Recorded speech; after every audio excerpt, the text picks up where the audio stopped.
We are less than 2 days away from the start of Buffalo Bills training camp. We are going to go over sleepers in training camp, some of the biggest storylines on the defensive side of training camp, and so much more. Let's go! To my friend Nate and all the listeners of this podcast, no one circles the wagons than Nate Disgate. Circle the wagons, Buffalo. Where else would you rather be than right here, right now? Hey, let's go Buffalo! Hey, let's go Buffalo! The Bills make me wanna. What is up, Bills Mafia? Welcome to another episode of Circling the Wagons, a Buffalo fan base podcast.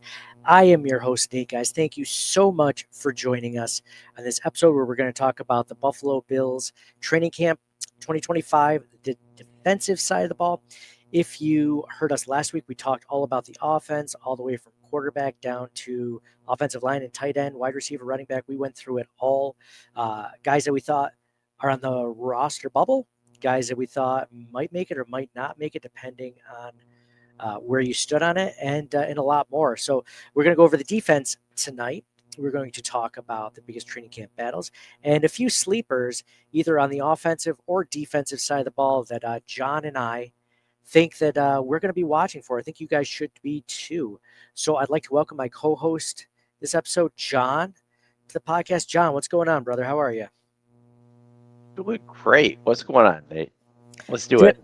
I'm feeling tremendous. I can't believe it's 2 days away. I live in the general area of Rochester, so I saw some signs up in Pittsford saying, home of the Buffalo Bills and stuff like that. That was pretty cool. So I see people walking down near the Erie Canal with like Bills stuff on, and sometimes it looks like official Bills stuff. I'm like, is that a coach just going for a walk? Maybe a positional coach, not like Sean McDermott, but like one of the assistant coaches I don't know that well by face. Like that might be Aaron Cromer taking a walk down, Main Street Pittsford or something like that. So it's a pretty cool time of year. Seeing a lot more people out and about wearing Bills stuff. So I'm excited, man. I'm excited. I can't believe it's already here.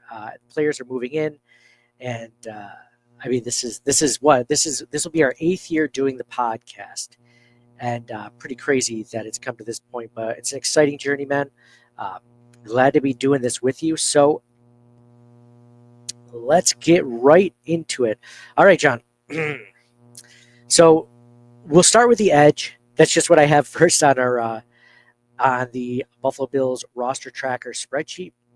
By the way, if you guys want to, we're doing this live, right? So if you want to chime in at any point, give us your take, let us know your thoughts. We can react to it, or you can agree or disagree with whatever we're saying, and let us know, because this is the time we're hosting live. So it gives you the opportunity to do something like that. So let's start with the edge. And John, we have some news about one of the Bills' defensive ends this past week, didn't we?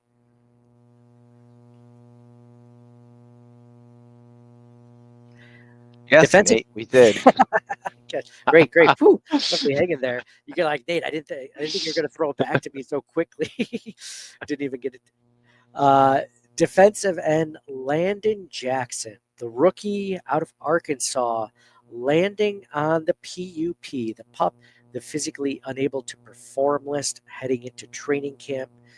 So, John, I hear that and not super psyched about that. I think it's just the way that the Bills' seasons have gone, the last few, and injuries being such a big part of it. One of the main storylines, I'd say, throughout the season, especially heading into the playoffs.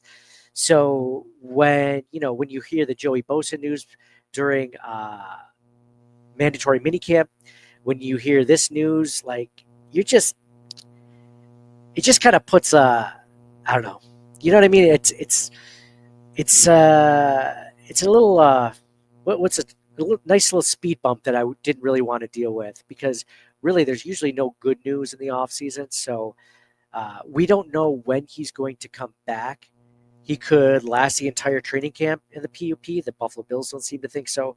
Or it could be one of those things where they are, waiting a few weeks, waiting for him to settle down. We don't even know what the injury is. So this is what were your thoughts on this? Because it was kind of a buzzkill for me, but what about you? Yeah, it was for me too. It's and it's very mysterious. Like like you said, we don't know what the injury was, and like we saw some reports that it's a precautionary thing, but like, what does that mean? Like why would they put him on a pup if it's just like, oh no, he'll be ready for camp anyway? Doesn't make sense. So yeah, it's disappointing. And then you have Michael Hoyt, who's suspended for 6 games. Ogunjobi, that's on the defensive line, not a defensive end, but on the defensive Right, line. yeah, right. So yeah, the different things to factor in. And Bosa, we heard the Bosa report, like you said. So if Bosa's questionable and like Landon Jackson is questionable and Hoyt suspended for 6 games, those are all edge guys. Not great. And they've been trying to address pass rush for ever since being a McDermott come in. They've been trying to address pass rush, and it's the perfect storm of not good things. So we just have to cross our fingers. I don't know. John, if you had to guess when, by the way, Justin from the Wandering Buffalo podcast, he just texted me, he saw we were live, and he said McDermott was at the restaurant I work at tonight. So McDermott's in town. So that's pretty cool. Shout out to Justin from the Wandering Buffalo on the Buffalo Fan Base Podcast Network. John, what was the best defensive end group that the Bills have had under Sean McDermott and Brandon Beane? Because I could argue that this is one of the weakest positions that they've had in their tenure. They just haven't seemed to get like a good. I would say before Von Miller got injured and when Leonard Floyd was here, I think that was our best defensive end starting. And then Greg Rousseau was rotating in with, Leonard Floyd. Yeah, for sure. The beginning of that season, before Von Miller got hurt, that was fantastic. And they had been trying, even since before then, to put together a pass rush, and they've put a lot of draft capital and money towards free agents to address this issue, and no luck. It hasn't been successful. The Miller thing, I can't blame him for, because he was good before he got injured, but everything else, the Boogie Bashams and the... Oh yeah, lots. It's tough. Yeah, there's been a lot of players that have come and gone through free agency.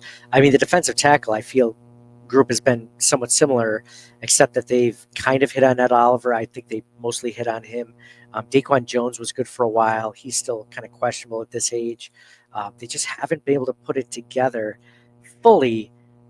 And I don't know if they really truly have since Bruce Smith. Who else? Phil Hansen was on there. I'm trying to think of who the defensive tackles were at the time. I don't know if that was Leon Seals or... Yeah, it was a 3-4, so they had like Jeff Wright. Jeff Wright. And then... Bryce Pauper. Yeah, Leon Seals was defensive end, yeah. They different players, yeah. When you utter the name Bruce Smith, like, nobody's going to compare, so, like, it doesn't matter who was on the line with him. Yeah, there's no... maybe like the Aaron Schobel years. Aaron Schobel's really good. Aaron Schobel and Chris Kelsey were a decent duo. Neither one outstanding, but neither one terrible. I have my reservations with Kelsey, and I think I preferred Ryan Denny. You loved Ryan Denny. Now this is a deep cut. If you're listening or watching, the Denny Kelsey discussion from the early 2000s. John was banging on the drum for Ryan Denny, and to be honest, I can't really argue with you at any point. Schobel is great. Like, I think he's like Brady more than any other person. I think, right? I think that still stands. At least on the Buffalo Bills. No, I think. Well, they played him twice a year, but I think that still stands. Mm-hmm. But no, like, Yeah, they've been trying to do that. Like, look at the Eagles, like that pass rush against Mahomes in the Super, like that. That's what they're trying to. They've been trying to do that. They're like, they just haven't quite gotten there. And every team's trying to do what the Eagles can do when you get pressure with just 4 and you stop Patrick Mahomes completely. But they've been trying to do it for the last 7 years, and they haven't been successful. Literally, even that's before been the Eagles, they've been trying to do it. They just haven't been able to. Seriously, So, no luck. That's why they're spending all this draft capital like every single year. Like they got, and even this, like they got a second, third, fourth round picks all on the defensive line. And then 2 free agents, three free agents, Bosa, Ogunjobi, and Hoyt. So 3 free agents and 3 rookies within the first 4 rounds, all on the defensive line. They're still trying to do it. So hopefully, all you really realistically need is 1 to hit, and then the rest of them to be complementary, right? So just 1. You got to roll the dice, get one of them a hit, and the rest of them will elevate. I like what they've done with the draft. I like both the Bosa pick. He's got to stay healthy. The same thing with Von Miller. It's like it's a risk. It was a Jordan Poyer risk when they brought in Jordan Poyer. He had been hurt in his career. They brought him in, and he managed to stay healthy, and it was a great thing for them. It's kind of like one of those situations. Yeah, I mean, just going through the list of all the different position groups, I see from left to right, and we just talked about edge of defensive tackle, but linebacker they've hit on through the draft, and cornerback they've hit on through the draft, nickel, safety they've hit on through the draft or free agency, all those other positions, tackle, guard, on the offensive side, wide receiver, running back, tight end. Tight end they kind of hit on. Nothing crazy, but I mean, you could argue that they've done a pretty good job, decent to above average in almost every other positional group. Just edge, I love Greg Rousseau, but I mean, he's just not that stud pass rusher that you need to account for every single. He's a complimentary guy on the other side. Yeah, exactly. You get a Von Miller on the side, Von Miller, and Greg Rousseau is going to eat up on the other side, right? So. I think that was probably Greg Rousseau's best season is Von Miller's healthy season in 2021, whatever that was. So yeah, that was probably the best season he had. So anyway, I know we're going down a rabbit hole. Let's start off. We have Greg Rousseau, which you just mentioned. Joey Bosa, hopefully he's comes back pretty healthy going into training camp in a day or 2. AJ Epinesa, Landon Jackson. We just mentioned the injury with Landon Jackson. Javon Solomon and Michael Hoyt. Also below the line, which is kind of like the line where I have the 53-man roster projection right now. I have Hayden Harris and Paris Shand. John, any thoughts on any of these positions? I guess, just to start off, I mean, it's pretty much going to be Greg Rousseau starting.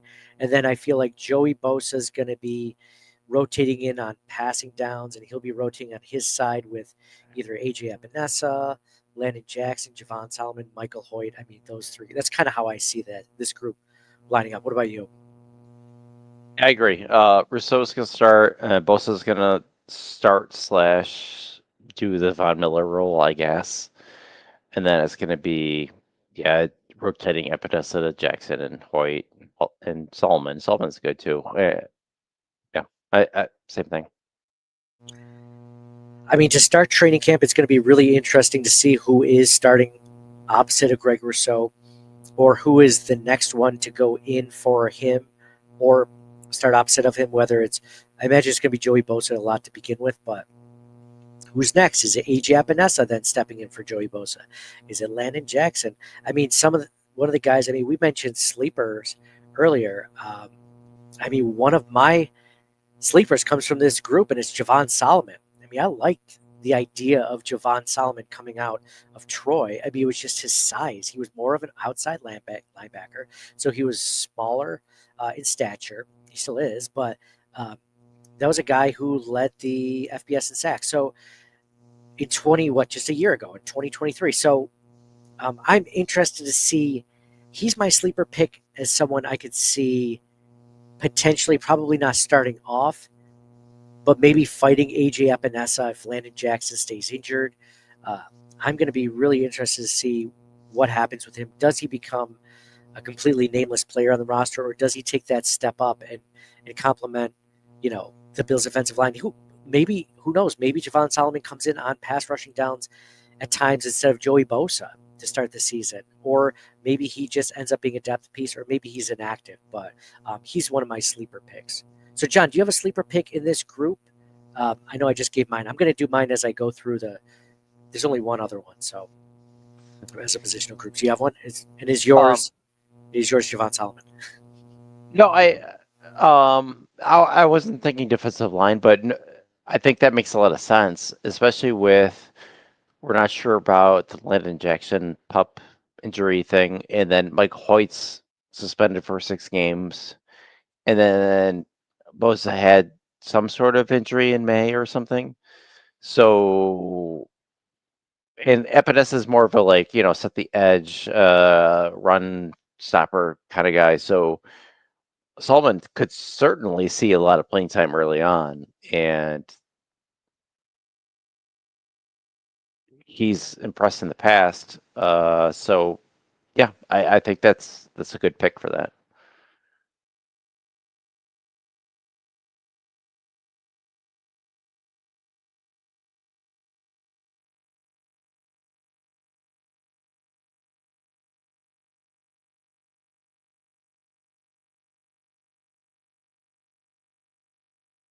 Oh, you're muted.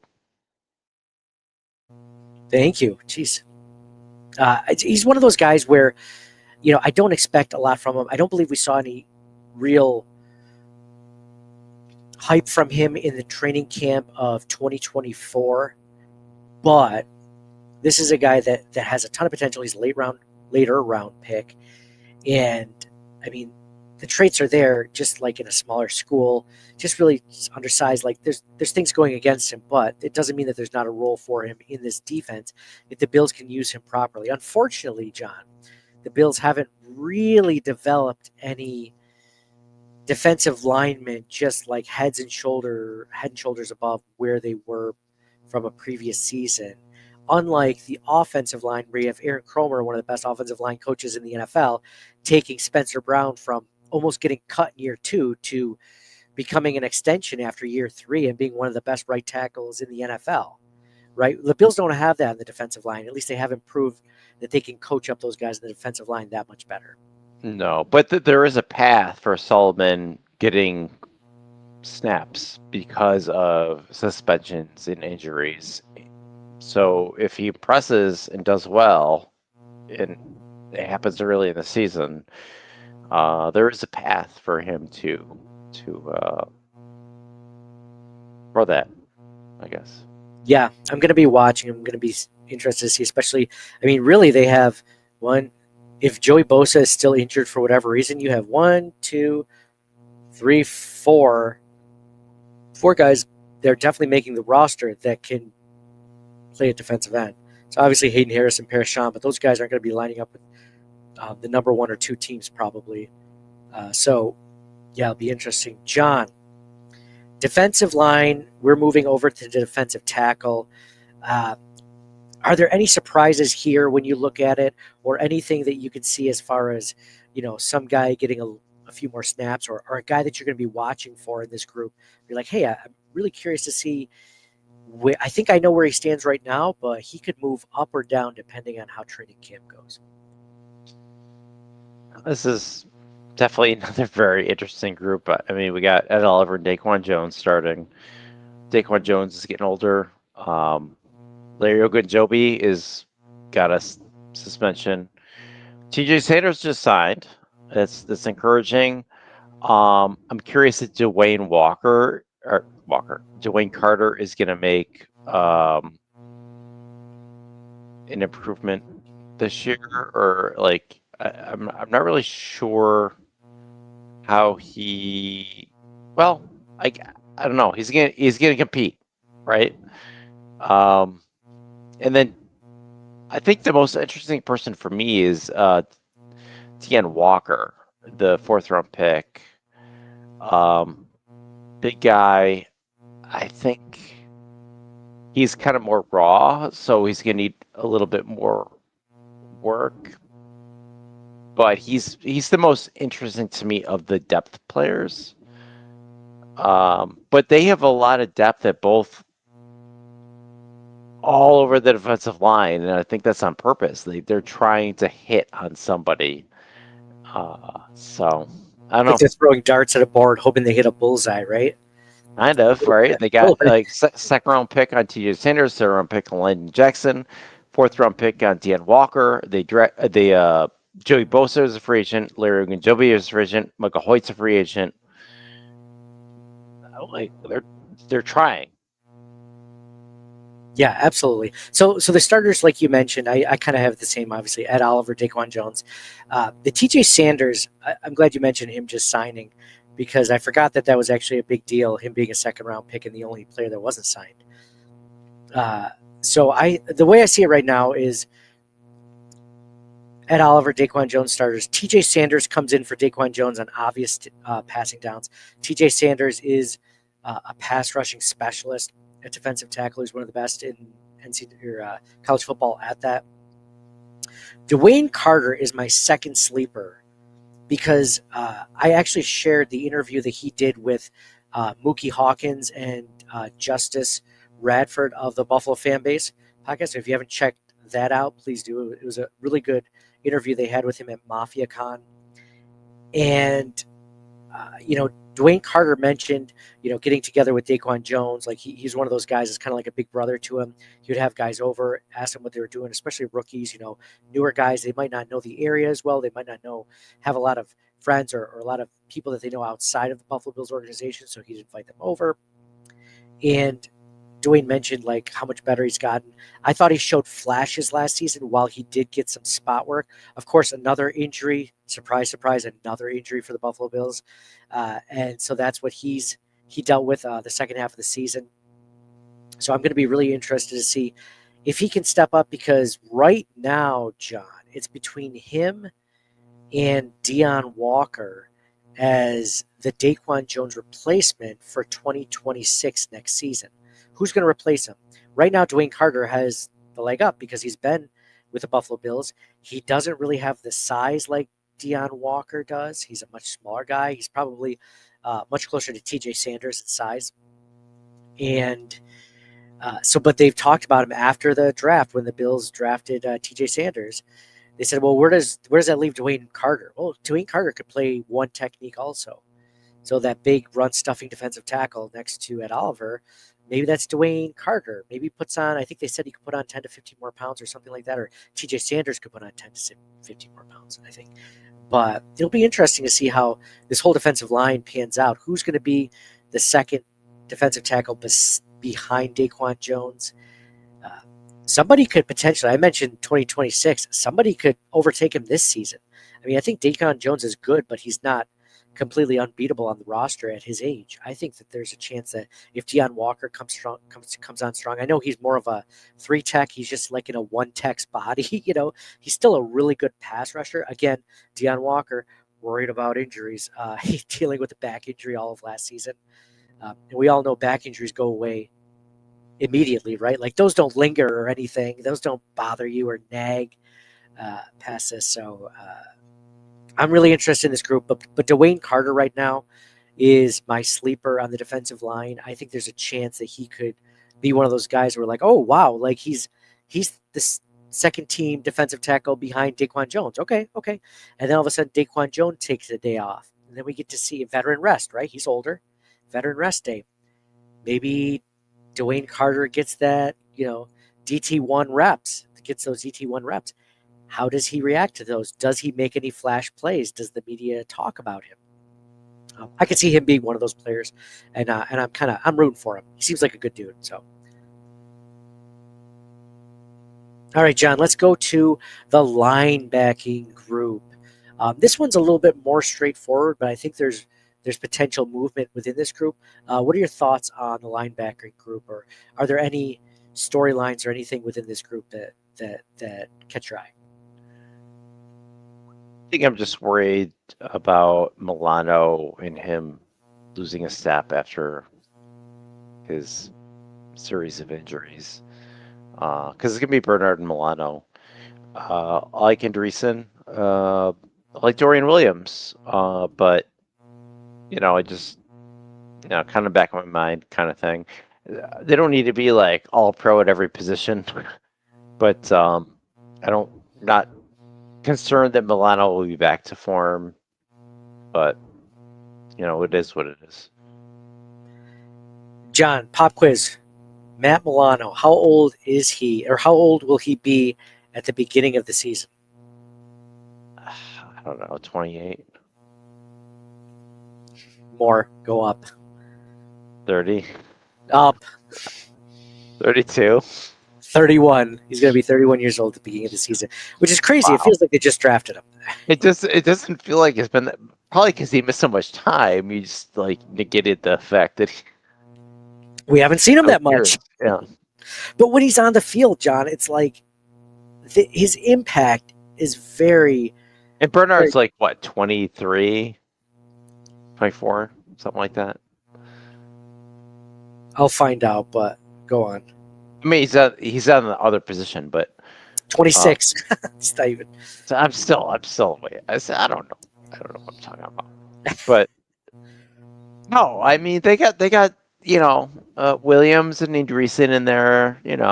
I'm not too worried because they play a lot of nickel anyway. Whatever. I'm happy with the linebackers right now. I think I was like before the season started, I was more concerned about safety and corner, and I might still be. It really depends on how some of these other players play out, especially safety. Why were you going to say you're worried about linebacker also, or just you're not as worried about that as you are safety and corner? I'm more worried about the defensive line and defensive backs than linebacker. How about that?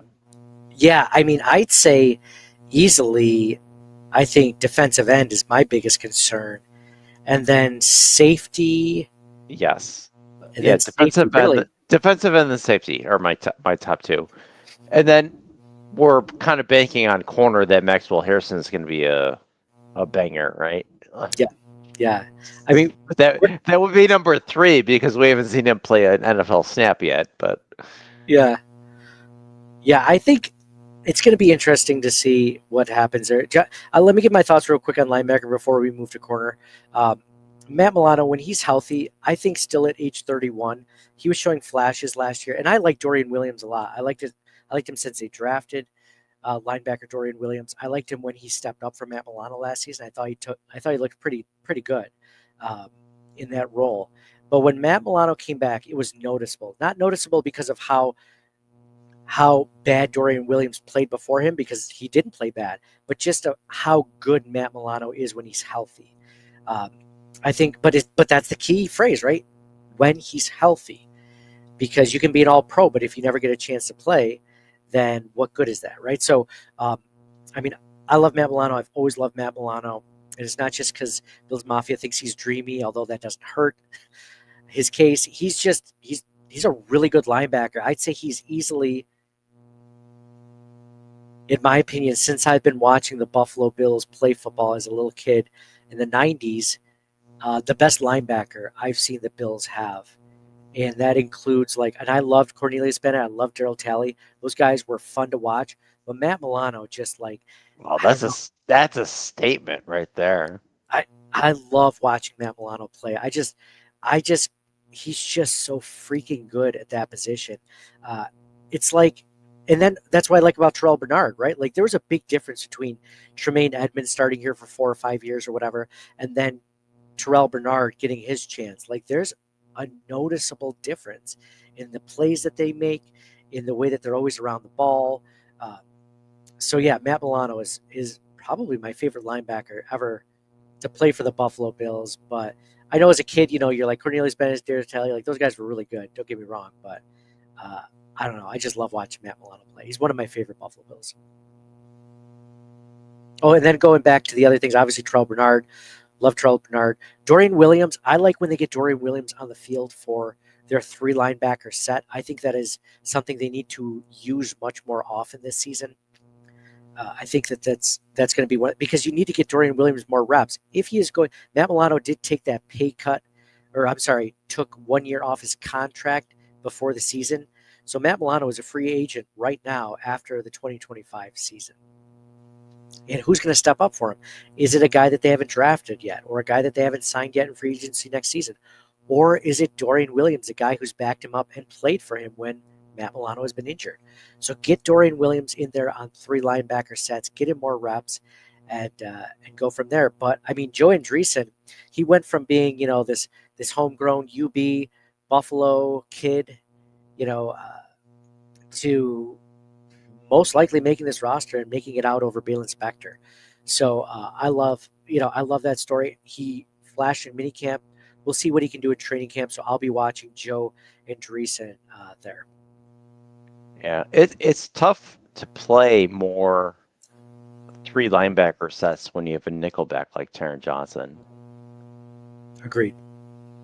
It's one of those things where they did it against Derrick Henry in the playoffs, and I thought that worked really well. But to your point, if there's any chance it's going to be passing, and I think Dorian Williams is halfway decent pass coverage. I don't think he's good as Matt Milano or Terrell Bernard, but he's pretty good. He is not Taron Johnson, though, right? If you think it might be a pass whatsoever, you got to take Dorian Williams out and put in. And even Cam Lewis, like if Taron Johnson's hurt, Cam Lewis can play that position. He can play multiple positions in the backfield there. Safety, he can play. Buddy, you're jumping the gun. I haven't gotten to nickel corner yet. We haven't even gotten to regular corner. Sorry. All right, we're talking linebacker. Well, it's all related, right? Like, we're talking schemes and things. It is related. It is related. I just wanted to give you hell. So now let's move on to quarterback. I take it. Christian Benford. By the way, John, I don't know how many linebackers they keep.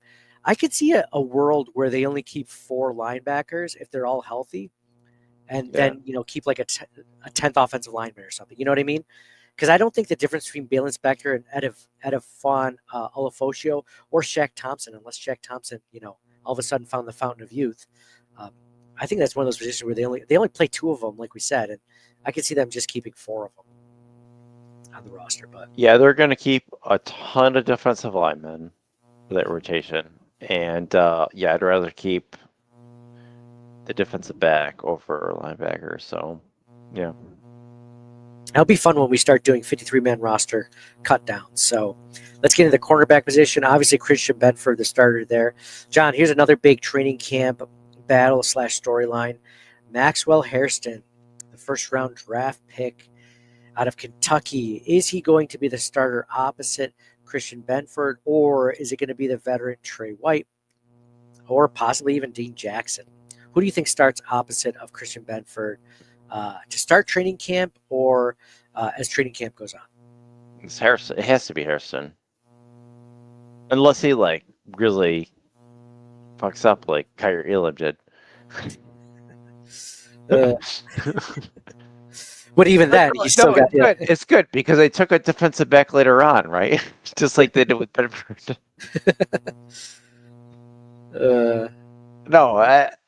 I think it's Hairston. I think it's gonna be Benford and Harrison, Johnson the nickel, Dane Jackson and Tre'Davious White are gonna be the primary backups at corner. But I like Dorian Strong. I like Jamarcus Ingram. I think they're both going to make the roster, as well as Cam Lewis, for his versatility. So, yeah, we'll see how it goes, but I think it's going to be Benford and Hairston. I agree, but, John, how surprised would you be, though, if Trey White started opposite of Christian Benford like the first day of training camp? Couldn't you see that possibly happening? And then after 2 or 3 days, they give it to Max Hairston, just as like a, earn your place rookie, or like because they have familiarity with Trey White. There's a lot of things going. He's healthy again. Go ahead. Yeah, no, I agree 100%.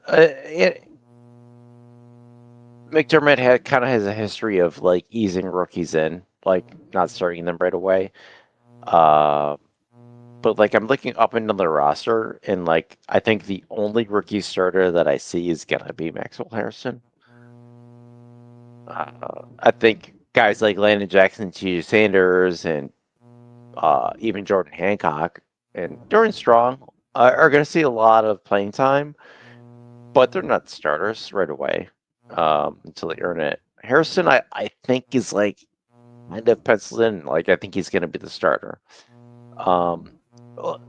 If he's training camp, he doesn't start right away, whatever. But like I think game one, Maxwell isn't starting. Oh yeah, I agree. Game one. I'm just wondering if I think he should be starting opposite of Christian Bedford to start camp, but I could see Sean McDermott. Maybe that's even a good, fun, hard knock storyline. Is Max Harrison playing well enough to take over that CB2 position, the starting cornerback position. So it'll be interesting if they go that route. I feel like he should be. And from what I read from mandatory minicamp from different reports, I mean, Trey White has definitely aged, right? Like there's no confusing Trey White as far as he's still in his prime or maybe he's close to his prime. He had already lost a step after his injuries with Buffalo, and it's unfortunate. It really sucks that he got hurt. I remember the play, the second time around, for both times around. It's heartbreaking, but he's still got the smarts, and I think physically he's enough to be on a team. I just don't think he's a starter anymore. Yeah, I know. I'm thinking the more we talk about it, it's actually he actually got better. So after the Bills, after he was injured, he went to the Rams, eventually got cut by them, got picked up by the Ravens, maybe even someone in between the Ravens. I can't remember. But the Ravens picked him up. He played with them last year. He started to get better by the end of the season. Like he did. He started to improve. And maybe that was just him finally getting over the Achilles. But from the reports I read, he's just not the same guy. So if you're going into the season thinking like, hey, maybe we have 3 really good starting corners, I just think that's thinking too much into it. Now he might have a better season this year than he did with the Ravens because this is the system that he's known the best of all those defensive systems because it's been the same one. Like it hasn't really changed completely since he left just a couple of years ago. And I think he's going to be a big, huge veteran presence. And I think he might get playing time depending on injuries ahead of him. And he's not the worst backup to have, for sure. Like, I mean, there's lots of worse backups to have. But I'd rather keep him on the sidelines unless we need him as opposed to rely on him to be a CB2 or CB, whoever. Yeah, if Benford or Harrison get hurt, it's gonna be tough. Unless like one of these random rookies, other rookies like Strong or maybe Ingram, come on Strong, it's gonna be not good. And next year they're gonna be looking at corners who may be one of their top needs, even for depth. Even if they still have Benford and Harrison and they're looking good. Dane Jackson, he's not a long-term solution, and same thing with White. He's older, so they're still going to be looking at that position next year, I think. Agreed, 100%. And I like Jamarcus Ingram and Dane Jackson. I mean, he is what he is. He's like a halfway decent starter. I think for depth, I love him being like the 4th or 5th cornerback. I think that's great depth. I just don't want him to start unless he has to, I think we're in trouble if he's starting, as opposed to getting some snaps here or there. But if he's starting, I think we're in trouble. John, Dorian, go ahead. I know you're going to talk about that. No, I was going to ask how old Taron Johnson was, because if we're looking at their starters, Benford, Harrison, Johnson, and we're already worried about the depth. Benford's young enough. Harrison, we're banking on, but Taron Johnson is probably getting older now, right? Is he like probably 30 in his early 30s, right? So he's going to be 29 by the time the season starts. I'm so off on these ages. John, how old am I? 26? You're right. I would say, yeah, at least, right? At most 26. Thanks, man. Even though we graduated the same year, the same high I school. have no perception of time whatsoever. Apparently you don't. You're like, how old is Jim Kelly? 41? I think so. He's like, he can't be that old. I feel like I'm 16. I don't know. You Depends look on the day. You look 16. You look great, buddy. You look great. So one guy, I want to talk about Dorian Strong a little bit later with another positional group, but he is one of the few depth corners Safety. we'll have after this. Stop it. Don't get ahead of me. He can play both. Don't get ahead of me. But yeah, I see him. But I mean, right now, the only depth option they'll have beyond this season at corner. So it'll be interesting to see. I'll be watching him. I won't expect a ton, but I'll be watching him. So John, nickel corner, you mentioned already, Taron Johnson, really good guy. You love Cam Lewis as a backup, a guy who can play both corner and safety, right? So nickel Yeah. corner and safety. I mean, what's not to like there? Love it. I honestly, I think I know I mentioned this after the Bills-Chiefs game in the AFC Championship game, but I would have taken Cam Lewis, Jamarcus Ingram, almost any cornerback the Bills had on the roster that was active that day over Kaiir Elam. Like, I mean, I'm not going to beat this horse to death. Well, but- we got a draft pick for him, though, so that was pretty cool. Oh yeah, that's right. We That's turned true. him to Dallas. Tyler Dallas Thucks, by the way. If you're listening. Yeah, I think the fact that we could get anything for him without like having to pay someone to take him was pretty impressive. So you're right. It ended up being a draft pick, but that game, I'd have taken anyone, including Cam Lewis. And I think Cam Lewis could have done a better job. Part of me thinks that like you or I could have done a better job if we didn't fall down, right? Like there's lots of things. So nickel cornerback, I like. Probably would have fallen down. I have Daquan Hardy over here. I know he's more of a nickel corner than an outdoor or outdoor. He's an outdoor corner. He likes to play outdoors, an outside corner. So Yeah. that's where I have him right now. So we'll see. We'll see where he stands up, but could be anything. So now that leaves us to the safety position, John. Dun, dun, dun. We are bringing back almost, I mean, the same top three safeties from last season. Taylor Rapp, Cole Bishop, Damar Hamlin. Does Damar Hamlin keep his starting job? Does Taylor Rapp keep his starting job? Does Cole Bishop become a starter? Does Jordan Hancock, the 5th-round pick out of Ohio State, does he make a run for it? John, what the hell happens to the safety group in training camp, and what will you be watching for? So here's what I think, Nate. Or Derek Forrest. I didn't even mention Derek Forrest. Sorry. Oh, yeah, of course. And yeah. So you've been talking about these sleeper picks at every position level. My sleeper pick is going to be Cole Bishop. Last year, training camp, he hurt his shoulder. It really set him back. He didn't get enough playing time as a result.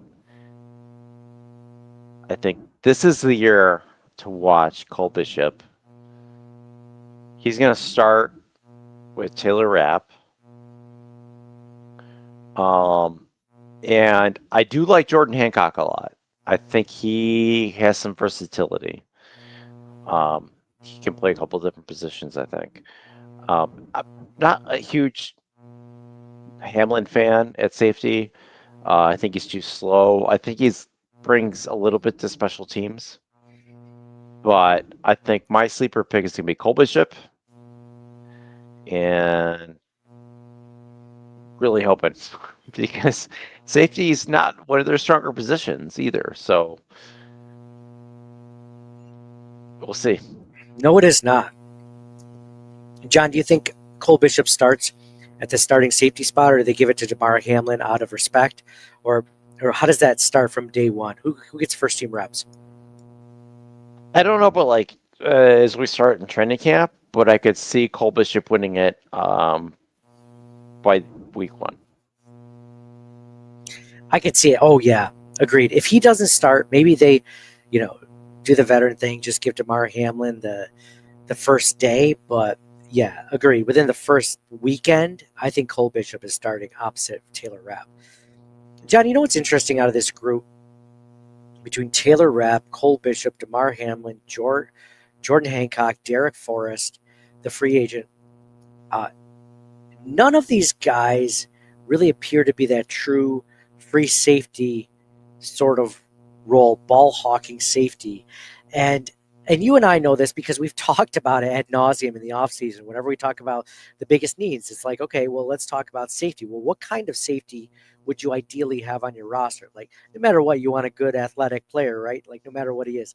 But if I had to choose, I wanted a ball hawking safety. And really, the Bills have, of these 4 players, Taylor Rapp, Cole Bishop, Damar Hamlin, Jordan Hancock, Derek Forrest, for the most part, they're all strong safeties. The Bills have like 5 strong safeties there. And there's guys that could potentially be a free safety, or at least be in that role, like Cole Bishop. Cole Bishop could potentially be that, but he was never asked to be that in Utah.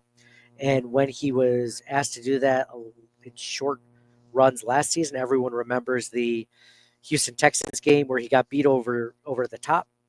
And what was it? Nico Collins just walked in for a touchdown. I forget. I can't remember who it was. I don't think it was Nico Collins. It was someone else.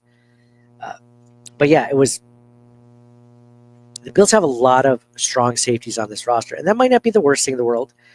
I think Cole Bishop is the long-term starting safety for the Buffalo Bills. I think this could probably be Taylor Rapp and Damar Hamlin's last season with the Buffalo Bills. So then you look forward, and the reason why I bring this up is because I think Dorian Strong, the rookie this year out of Virginia Tech, or Virginia, I can't remember where he came out of, but anyway, he was a ball hawking cornerback, and he was just kind of long and lean. And when I think about the Buffalo Bills long-term solutions, now this is how my mind thinks, like, does this guy fit a square peg in a square hole now, or is he a circular hole circular peg in a circular hole for the future? And I think Dorian Strong could potentially be the starting free safety opposite of Cole Bishop in the long run. But we just mentioned how cornerback doesn't have a ton of depth after this season. Same thing could be said about safety besides Jordan Hancock. So that's one of my it's not really a sleeper. It's like a guy that, it's a thought I have that I have to share with Bills Mafia because they might see it too as time goes on. I want to be like, hey, I called it. So, John, any thoughts on that? I like it a lot. I like both Hancock and Strong because they can play different positions, and either one of them could end up filling starting free safety role. Like you never know, or even like when Terrence Johnson is gone, like a nickel role or anything like that. I think they're both really good. I'm happy with those picks. So no, that sounds good. Jordan Hancock is a guy I didn't mention specifically, but it was really interesting. I was listening to Eric Wood's podcast, and he had Brandon Beane on, and they did an exercise before the draft where they said if the board falls a certain way and so is available in like day 3. I mean, Brandon Beane's like, give me 2 to 3 guys. He said this to each scout. Give me 2 to 3 guys that you would want us to pick based on what you've seen, and you just have a feeling about this guy. And the player that came up the most to the scouts in the room as a whole was Jordan Hancock, because he doesn't have blazing athletic abilities by any means. He doesn't have crazy stats. They were like, their logic was, when you watch him on tape, he's just a football player. The eye test. Through. Yeah. The eye test, exactly. So I haven't been as high talking about him or thinking about him, but ever since that interview, I've been more and more intrigued with Jordan Hancock. And I think that this guy could potentially be a long-term solution at safety or nickel corner or somewhere along this team, because I mean that's high praise, for people saying that, the fact that he was available and he played on such a high level team. Lost to like there, so I'm excited. I don't love the group at safety. I think it's going to be maybe better than last season, but I think that the long-term solutions there's options there, which I'm excited about because I think there could be upside. I agree. I think we're banking on Cole Bishop to taking that step. But yeah, they got guys who can play a position also. So yeah, it's gonna be very interesting. They obviously invested a lot on defense this year because like the offense is largely intact. The only difference is on offense, as far as starters go, is one of the receivers is going to be a different starter. Everything else is the same. Yeah, and we hit on that last episode. So if you guys haven't heard the offensive breakdown for each position, please go check that out. But yeah, you're right. Interesting. John, we mentioned sleepers. Are there any other sleepers that you have for the Buffalo Bills? I know you already mentioned one, but before I mention another one, I just want to give you a chance to get one out if you had one. All right, I guess I will mention one. You kind of broke me down. We were texting earlier, like, oh, I have two, one on offense, one on defense. All right, so if I had to pick an offensive one, last year they had Alec Anderson running a lot of extra offensive lineman stuff. I think this Jackson Hawes pick for tight end here, I think he's an excellent blocker, and I think they might try to find a way to work him in a little bit more. It's going to be obviously a unsung, unknown thing because he's not going to be catching passes or anything, but I think he might work out well as a blocker for them this year. I like that one. I like that one a lot. I think that John, I think there's a potential for like 10 to 15 targets for Jackson Hawes this season, out of the blue. Imagine, ever since the Bills drafted him, you and I have been talking about this, but the Bills run 6 offensive linemen, the most of any team in the NFL. And what if they could run Jackson Hawes? And what if he could actually catch a pass in that position? I think this opens up a lot for the Buffalo Bills. And I agree with you. I love the prospect of Jackson Hawes.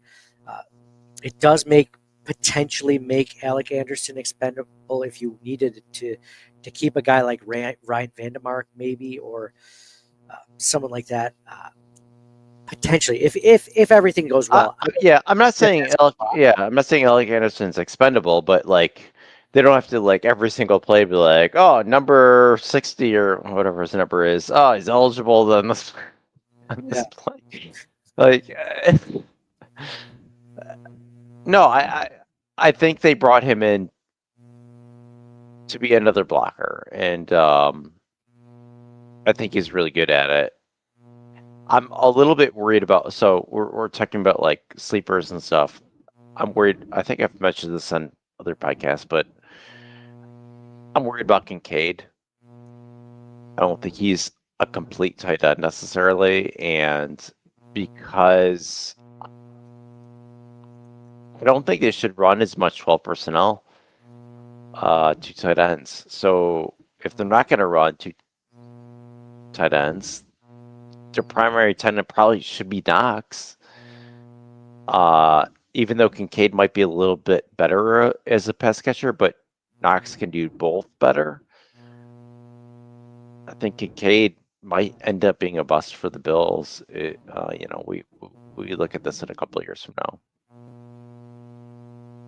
So, John, this actually has 100% to do with my last sleeper pick, which I have as Dalton Kincaid. I think you're like, I'm really worried. I disagree with you. You're like, I'm really worried he's a bust. And I'm like, oh, he's not going to like what I just, he's going to crap all over what I have to say. But I have this feeling, and I can't explain it any more than that. But they used Dalton Kincaid a lot in the season before his injury, like much more than I want to say it was like 60-40 or 65-35 over Dawson Knox until his injury, and then it evened out after that. And it was a significant knee injury. It wasn't a small injury. And he dealt with it a lot. And he had that big drop at the end of the game in the Kansas City Chiefs game, which you can't blame the injury on completely because he didn't catch it, right? Yeah, I mean, it's a tough catch. I'm not holding that against him. And I think a lot of people do, and I did I got to be honest, I did for a moment too. Not gonna lie, I was There's a lot of other things that went wrong. It wasn't it for me, but ton of other things.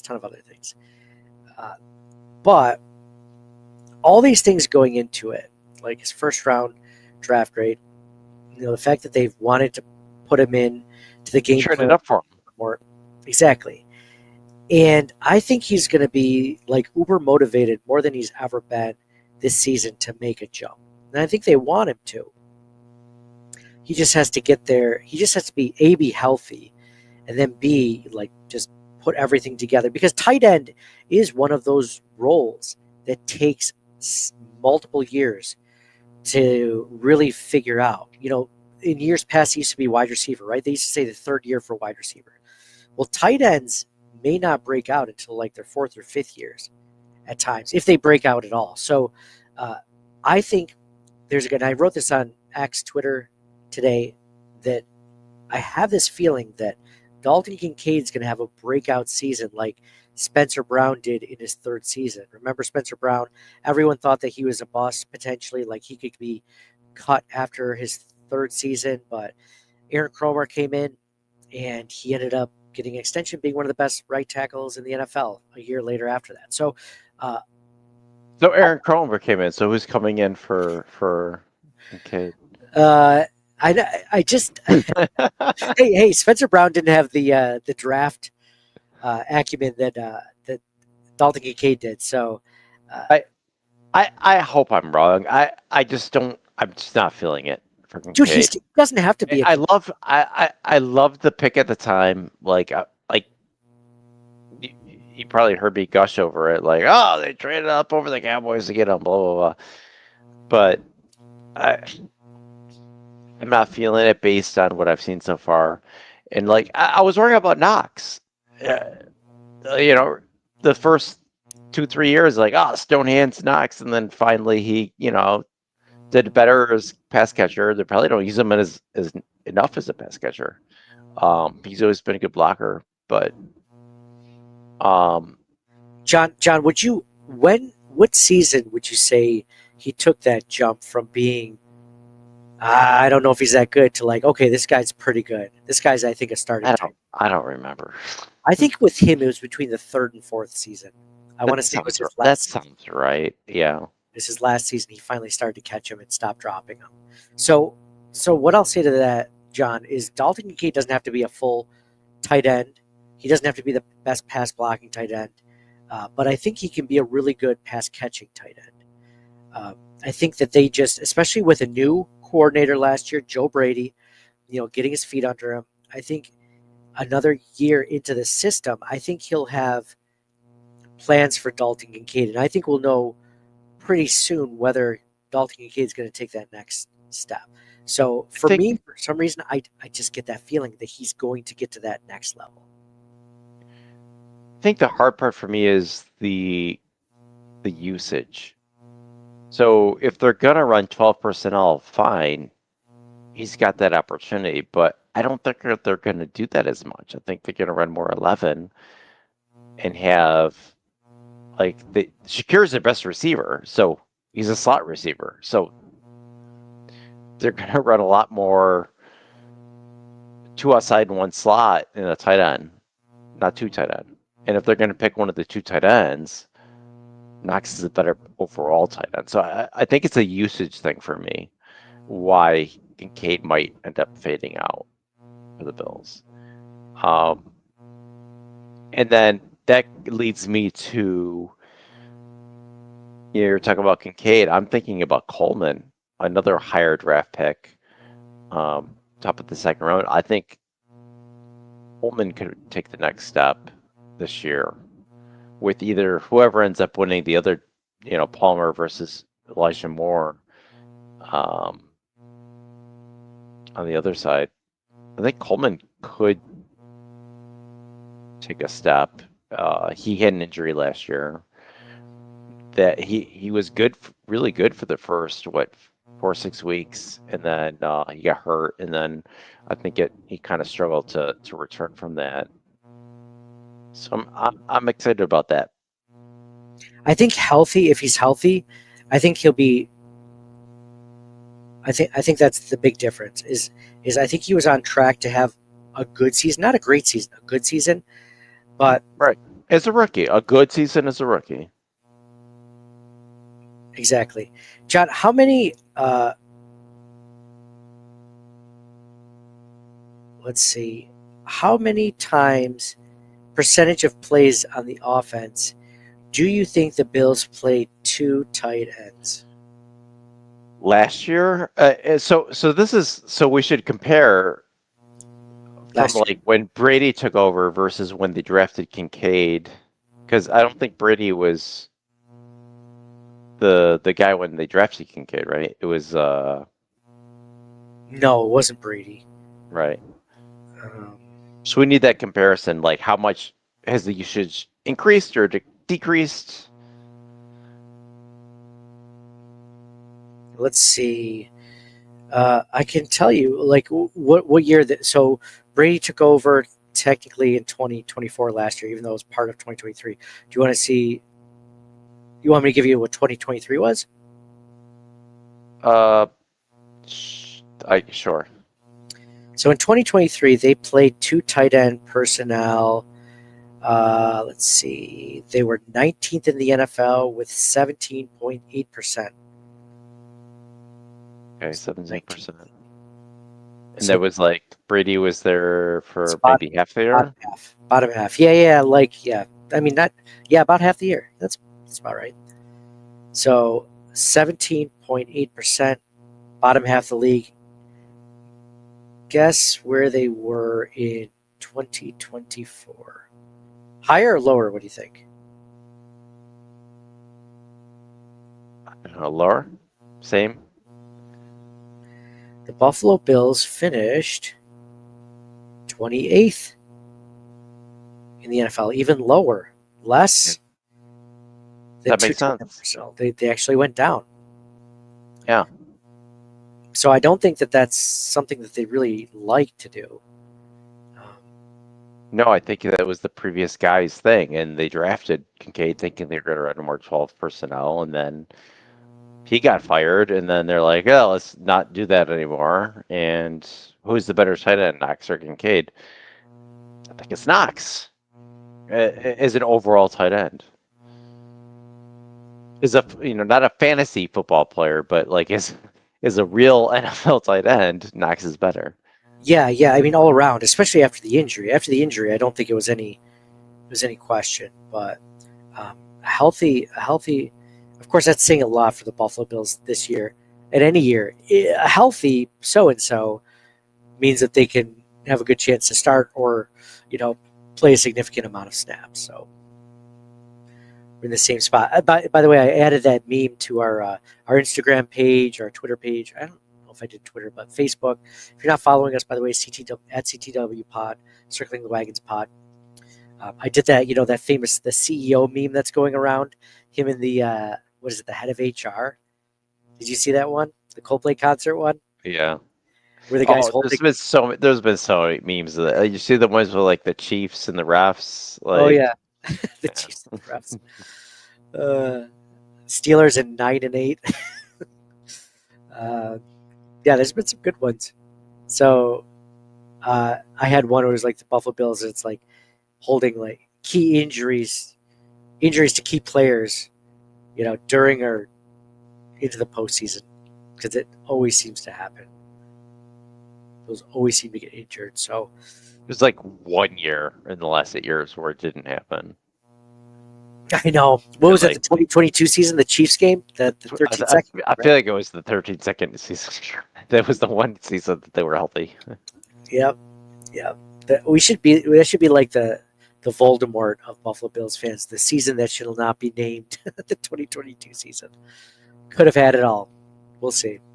But But yeah, so if you guys are, so John, I have some real quick top training camp storylines that I want you to let me know which ones you think are a storyline you'll be watching, or which ones you don't think will be. Okay, you ready? Ready. And some of these we've mentioned either in this episode or the last episode. So will Max Hairston win the CB2 role, or will it be Trey White? That's one of the top storylines I have. Say that again. Will Max Hairston win the starting cornerback role, or will it be Trey White? Yeah, Maxwell Hairston will win. Who will be the starting safety opposite Taylor Rapp? Will it be Cole Bishop or DeMar Hamlin? Cole Bishop. Can Dalton Kincaid take the leap in year 3? No. Only not for his own fault. I think it's just a usage thing. I think that they're not going to play 12 personnel as much, and Knox is better overall tight end. So I don't think the opportunity will be there for Kincaid to take the leap. John, if you don't think it happens this season, do you think it could happen in year 4, or are you just ready to write him off if it doesn't happen this season? I don't. I mean, wouldn't write him off. I would not write him off completely. No.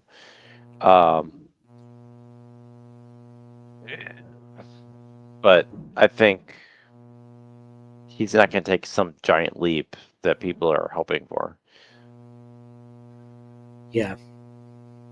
I think it becomes a top 15 tight end, receiving wise, at the end of the season, if he stays healthy. Is Trubisky's quarterback 2 position in doubt? Could he lose Mike White. Mike White. Let's go Mike White. It almost feels like at this point, like anything different could be better, right? Because Trubisky hasn't gotten better. Well, let's be honest. If God forbid Josh Allen got hurt, it doesn't matter. They're fucked. I almost want a guy that just either balls to the wall, either give me an A or give me an F. I want you to throw Hail Marys and light up the league, or fail Nathan Peterman miserably so that we get a better draft pick. If Josh I like the grit of Mike White as a backup quarterback. Me too. Every answer you've given for all these questions heading into training camp, I agree with. Who will be the wide receiver 2 for the Buffalo Bills? Will it be Joshua Palmer? Will it be Elijah Moore? Will it be Dalton Kincaid? Well, I can tell you're not going to say Dalton Kincaid. Do you think so like number 2 in like receiving yards / receptions? Yes, or like it could be a running back? He'll be second in receiving. Yeah, receiving yards. That's tough. Well, I'm gonna assume Shakir's gonna be number 1. Correct. I say Coleman. Oh yeah, I didn't even put Dalton. Keon Coleman on. Anthony Coleman. They do use the running back a lot though in pass catching also, but I think Coleman takes a step. I'm gonna, assuming he's healthy, I'm gonna say Coleman. Yeah, I had an interesting stat for that from Bill's Muse on Twitter. If you haven't followed them, they're a really good follow. Let's see, hold on. Oh man, I thought I had that. It was like, oh, here it is. Keon Coleman averaged 19.2 yards per reception as a rookie, the highest by a Bills rookie with 25 plus catches in at least the last 40 years. So there's a lot to like about Keon Coleman. So yeah, I like that one a lot, John. I think Keon Coleman has the best chance to be wide receiver 2. And then the last one is, who will step up for some added pass rush with the loss of Von Miller? Who will step up? It could be a defensive end. It could be a defensive tackle. Who steps up in that role? Is it Joey Bosa? Is it A.J. Epinesa? Is it Landon Jackson? Is it Javon Solomon? Is it Michael Hoyt after his suspension? Is it T.J. Sanders as a rookie defensive tackle? Does he get some pressure? I mean, that's why they drafted him. He had one of the best pass rush win rates of all defensive tackles in FBS, and he played in the SEC. So, Joey Bosa. Man, I'm just It's so low. it's their best chance, and he's going to be penciled into that spot. Like, so, okay, injury concerns. Well, we already know Landon Jackson is injury concerns. He's on PUP. Who's the next guy? Epinesa? Michael Hoyt's hurt or not hurt, but suspended for the 6 weeks. Like, It's really either Joey Bosa. Yeah, it's going to be Bosa. It's either Joey Bosa or TJ Sanders. Not talking starters, like Greg Rousseau obviously doesn't count. Ed Oliver doesn't count. Daquan Jones, for the most part, doesn't count. Yeah, I guess say Bosa's got the best shot at it. What do you think about this? This is a regular season storyline, but does Ed Oliver take a step up in his game this season like he did the season before last? Like 2023 was a really good season for Ed Oliver. 2024, not so much. Not bad, but not as good as 2023. Does he take a step up to become 2023 Ed Oliver this season? Or does he play more like 2024 Ed Oliver? I honestly see it going either way. Let's be optimistic. Yeah, he's going to be great. Could you see like an area where, Deion Walker comes in and then all of a sudden the Bills or another team has to account for a 360-pound, defensive tackle, and they just take their eye off Ed Oliver and he starts knifing through the backfield to get to the quarterback or whatever, right? Like, I see Dan Walker as a bit of a project, so I don't think it's going to happen right away. So I agree. A bit of a bit of a project for sure. You want to know why I'm high on him? I don't have him as sleeper quality because I think that he's still a year away from making a contribution yet. Like you said, depth at this point, but depth with upside, because they were saying that if his career had ended after 2020 or before 2024 happened, when he had all the back injury issues, he would have led all defensive tackles in pass rush win rate, like at that level. Like, he's that good when he's healthy. Yeah. So a guy that was a 4th round pick could have easily been a 1st round pick if he didn't play a year injured. Now it's just a matter of, is he healthy enough this season to make an impact? Or, I'm high on him. I think that when the Bills picked him, I was kind of like, "Oh, you're going back to the well. This guy's a 1 technique," but no, he's really, truly a 3 technique. But he's just a bigger body 3 technique, and he could potentially also play 1 technique, right? So I guess that goes back to like what I was saying before. They're willing to take risks on guys who have had an injury, like when they brought in Poyer or some of these other guys, and they end up working out. So yeah, he could. Maybe right away makes a big impact. You never know. Yeah, a lot of exciting stuff though. I can't believe training camp's here. It stinks. I'm going camping this weekend, and I'm going into a spot where there's almost no cell phone activity, of course. But it's for the family. It's a good time. So I'll be there. But I'm going to be checking my phone as often as I can when I can, to see if there's any updates, hopefully good updates, or any, training camp battles, stuff like that. We'll be here to talk about it. Hopefully this Sunday, John, go over what's happened in the first half week of training camp, and go over all the big training camp battles. Basically everything we discussed in the last 2 episodes, and kind of summing it up and have some roster battles to watch and training camp storylines to go on. And so the first episode of HBO's Hard Knocks for the Buffalo Bills comes out August 5th. So that's in a couple of weeks. So that's exciting. John, we should try to stream it together. Like I'll like FaceTime you in while I'm watching it so you can see it too at night. Like when your wife and the kids are asleep, or when my wife and the kids are asleep, we'll just bro out, watch it together over. Never seen a Hard Knocks episode before, so it's worth seeing the first one as Bills fan, as a Buffalo Bills, right? So yeah. I've never had HBO, so. Me either. Did I ever tell you I had it growing up? Like, we had it. It wasn't illegally. They just didn't turn it off on the telephone pole or whatever. Like, we got free HBO for like 10 years. It was crazy. So like, I've actually seen more movies than I should have seen because of it. But nice. Yeah, it's the only time I really ever had it. So eventually they figured it out. They had to fix something else. The developer was like, "Oh, these guys are getting free HBO." Click. Like, oh man. Speaking of houses, did I tell you the story about how I met the guy who designed Josh Allen's and Deion Dawkins' house? mention that? That's no, I don't think you have. Please tell.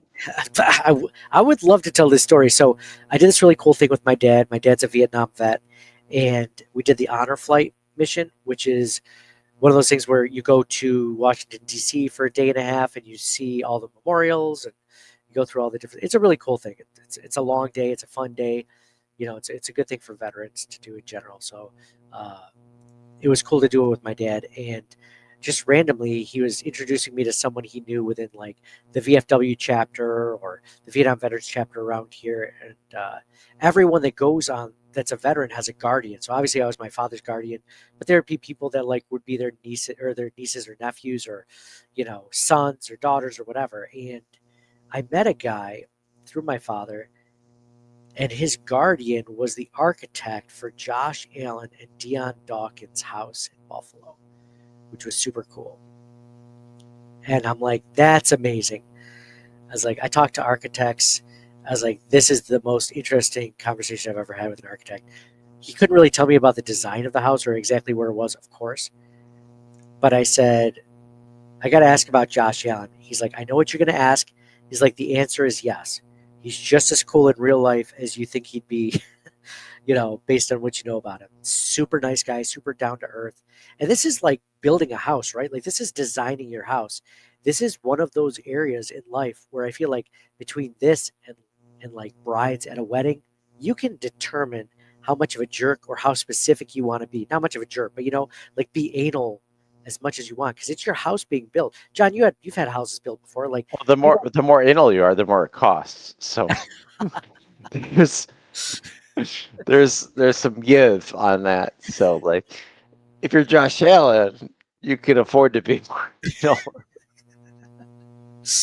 Yeah, so you have to. So when you were building houses before, like you'd be like, well, I want to be anal about this, but I can't afford to be anal. I really couldn't give a shit, really.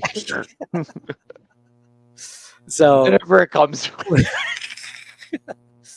you're like, now we're just looking at money. Just I don't care. Just put put cardboard on the ground. I don't care. We just need to make it affordable now. What do you mean we need to have a microwave? That doesn't make sense. Just take it out.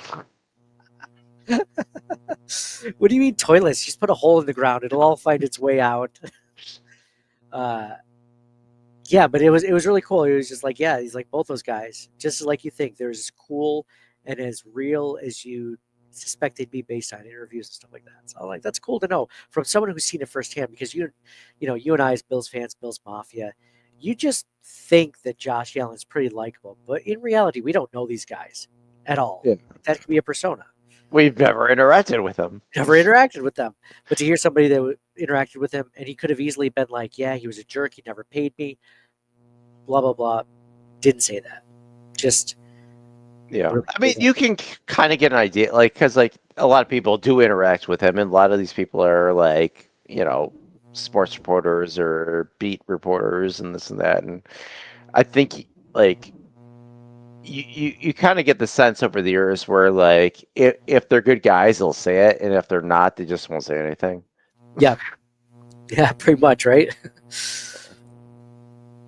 So yeah, cool. So if you guys are interested, like last episode was the first episode we recorded since the draft, which did really well. I mean we're already at regular season numbers, which is downloads, listens, views, watches. So appreciate all you guys listening, subscribing, watching either live on YouTube, Facebook, X, Twitter, wherever else. Thank you guys for being a part of this. Hopefully we can get you guys in more often as the training camp goes along with the bigger storylines and everything and the battles that are going into place and obviously everything else going around the league. So this was a lot of fun. John, any last thoughts before we end this one?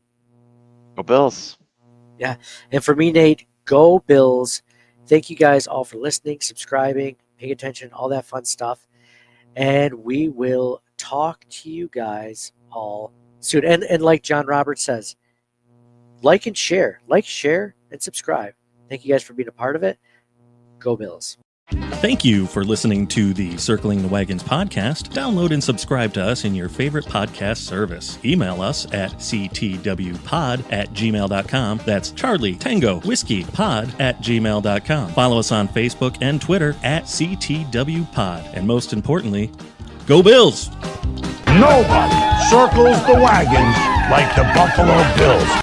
Nobody circles the wagons like the Buffalo Bills, Nate. Well, listen, the whole show is called Circling the Wagons. Say no more. I love it.